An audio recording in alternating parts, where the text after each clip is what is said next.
आप में से बहुत लोगों के कमेंट आ रहे थे कि दीपक सर डिसोल्यूशन में जो इन्वेस्टमेंट फ्लक्चुएशन फंड है उसके ऊपर एक लेक्चर बना लीजिए। तो भाई आज मैंने ये वीडियो उसी के लिए बनाई है। आज मैं आपको इन्वेस्टमेंट फ्लक्चुएशन फंड डिसोल्यूशन में कैसे ट्रीट किया जाता है इस लेक्चर के माध्यम से वही बात समझाऊंगा। आपका सिर्फ काम इतना सा है कि आपने ये वीडियो पूरी देखनी है, बीच में स्किप नहीं करनी है। और अगर उसके बाद इस टॉपिक के ऊपर कोई भी डाउट रह जाए या आपकी चारों की चारों बुक्स में D.K.Goel, T.S. पीसी तुलसियान और वी वासन इन चारों में से किसी भी क्वेश्चन में डिसोल्यूशन के कॉन्सेप्ट के अंदर इन्वेस्टमेंट फ्लक्चुएशन फंड का पार्ट आपको क्लियर नहीं हो तो भाई कमेंट करके बताइएगा जरूर। हेलो फ्रेंड्स, मैं दीपक नागर स्वागत करता हूं आप सबका अपने यूट्यूब चैनल पर। अगर अब तक आपने मेरा चैनल सब्सक्राइब नहीं किया है तो प्लीज चैनल जरूर सब्सक्राइब कर लो।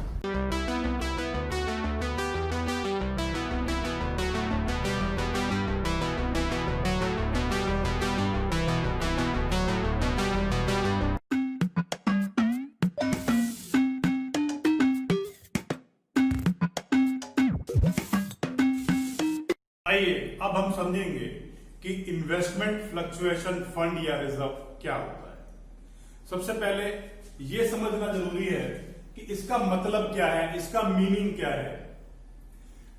इन्वेस्टमेंट फ्लक्चुएशन फंड या रिजर्व, बात एक ही है। A part of the profit kept aside to meet the loss arising from fall in the market value of the investment is called as investment fluctuation fund. Profit का वो हिस्सा जो कि आपने अलग से निकाल करके रख दिया है। क्या पर्पस है उसको अलग से निकालने का?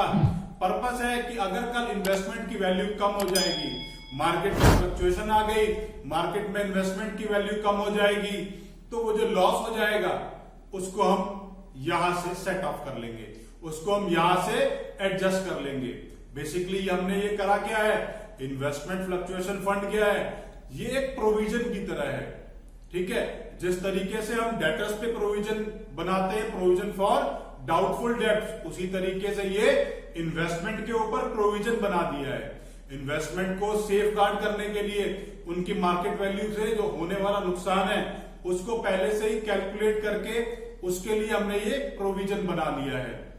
ठीक है जी, तो अब देखेंगे इसकी ट्रीटमेंट के बारे में। ट्रीटमेंट भाई हम लोग पहले भी इन्वेस्टमेंट फ्लक्चुएशन फंड को समझ चुके हैं, ऐसा नहीं है कि ये वर्ड हमारे लिए नया है। जब हमने change in the profit sharing ratio का टॉपिक पढ़ा था, जब हमने एडमिशन पढ़ा था, रिटायरमेंट और डेथ का टॉपिक पढ़ा था, इन सब चैप्टर्स में इन्वेस्टमेंट फ्लक्चुएशन फंड का टॉपिक हम लोग पढ़ चुके हैं। तो भाई दोनों में डिफरेंस क्या है? आज हम डिसोल्यूशन का चैप्टर पढ़ेंगे तो उसमें हम ये दोबारा से क्यों पढ़ रहे हैं? क्योंकि दोनों की ट्रीटमेंट अलग अलग है, थोड़ा सा डिफरेंस है, उस डिफरेंस को समझेंगे। और वो जो लेक्चर हमने पहले पढ़ लिया है उसको मिक्सअप नहीं करेंगे, उसको उसके बारे में यहां बिल्कुल भी नहीं सोचेंगे। वो जो लेक्चर मैंने पहले बनाया था वो change in PSR, admission, retirement और डेथ में ही काम आएगा, वो हमारा डिसोल्यूशन में काम नहीं आएगा। डिसोल्यूशन में ट्रीटमेंट अलग है। सो इन्वेस्टमेंट फ्लक्चुएशन फंड को हम दो तरीके से पढ़ चुके हैं, एक तो हमने पढ़ लिया है और दूसरे वाले को अब हम डिसोल्यूशन के हिसाब से अलग पढ़ेंगे। डिसोल्यूशन में क्या है भाई? डिसोल्यूशन का मतलब है कि अब हमने कंपनी, अब हमने पार्टनरशिप फर्म को बंद कर दिया है, वो डिसॉल्व हो गई है। हम अब कोई भी बिजनेस ट्रांजेक्शंस नहीं करेंगे, सब कुछ स्टॉप हो चुका है, बिजनेस को वाइंड अप करेंगे, खत्म करेंगे, जो है अपनी पार्टनरशिप फर्म को डिसॉल्व करने की बात चल रही है। तो इस टाइम उस रखे हुए पैसे का क्या होगा, अब हमने वो चीज समझनी है और वो मैं आपको treatment of investment fluctuation fund में समझाऊंगा।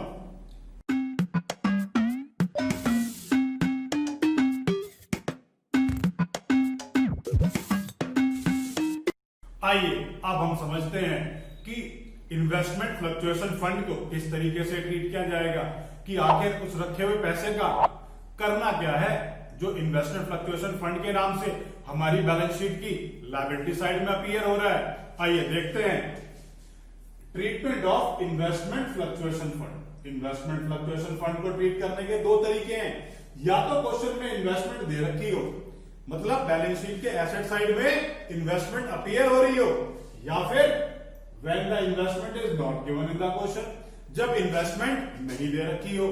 जब इन्वेस्टमेंट हमें दे रखी है तो हम क्या करेंगे, इन्वेस्टमेंट फ्लक्चुएशन फंड को रियलाइजेशन में ट्रांसफर कर देंगे, इन्वेस्टमेंट फ्लक्चुएशन फंड को रियलाइजेशन में ट्रांसफर कर देंगे।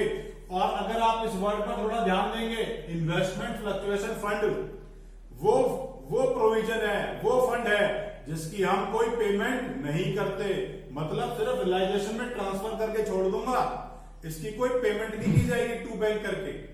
बात क्लियर हो गई ना भाई? आ जाते हैं आगे, इस तरफ देखेंगे, investment are not given in the question.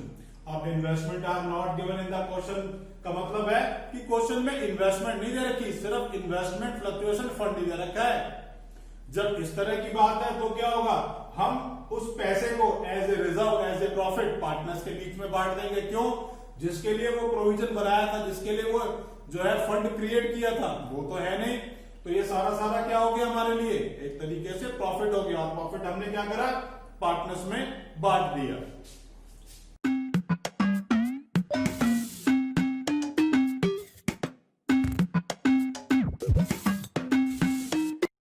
आइए इस कंडीशन की हेल्प से मैं आपको यह समझाऊंगा कि जब इन्वेस्टमेंट और इन्वेस्टमेंट फ्लक्चुएशन फंड दोनों ही चीजें क्वेश्चन में दे रखी होती हैं, तो इन्वेस्टमेंट फ्लक्चुएशन फंड को किस तरीके से ट्रीट किया जाएगा। आइए देखें क्वेश्चन में क्या लिखा है। क्वेश्चन में दे रखा है ए और बी दो पार्टनर्स हैं, 3:2 में शेयर करते हैं। बैलेंस शीट के अंदर इन्वेस्टमेंट फ्लक्चुएशन फंड दे रखा है 10,000 और इन्वेस्टमेंट की वैल्यू दे रखी है 2 लाख। यहां पर मेरे को इन्वेस्टमेंट फ्लक्चुएशन फंड का क्या होना है वो आपको करके दिखाना है। तो इसको सिंपल क्या करेंगे, यहां ट्रांसफर कर देंगे बाय इन्वेस्टमेंट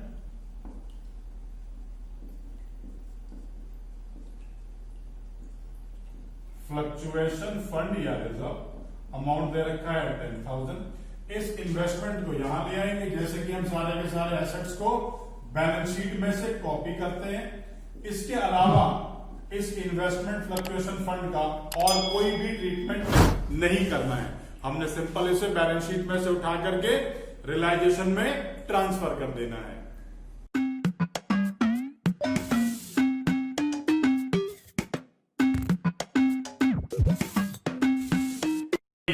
कंडीशन नंबर 2 देखेंगे। इस कंडीशन की हेल्प से मैं आपको यह समझाने की कोशिश करूंगा कि जब मुझे बैलेंस शीट के अंदर इन्वेस्टमेंट की वैल्यू नहीं दे रखी है, सिर्फ इन्वेस्टमेंट फ्लक्चुएशन फंड दे रखा है, तो वहां पर इन्वेस्टमेंट फ्लक्चुएशन फंड को किस तरीके से ट्रीट किया जाएगा।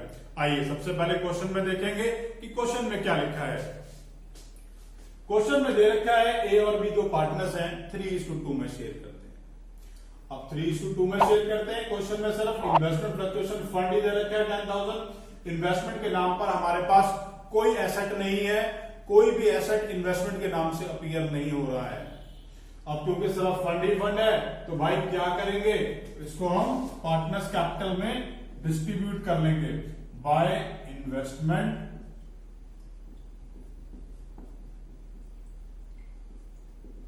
Fluctuation fund. ए और बी दोनों पार्टनर्स हैं, अमाउंट 10,000 है और इनकी रेशियो क्या है 3:2, तो 6,000 ए के आगे और भाई 4,000 बी के आगे।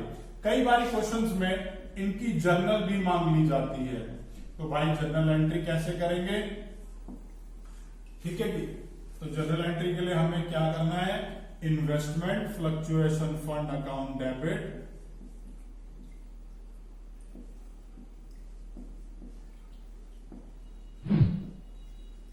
To is capital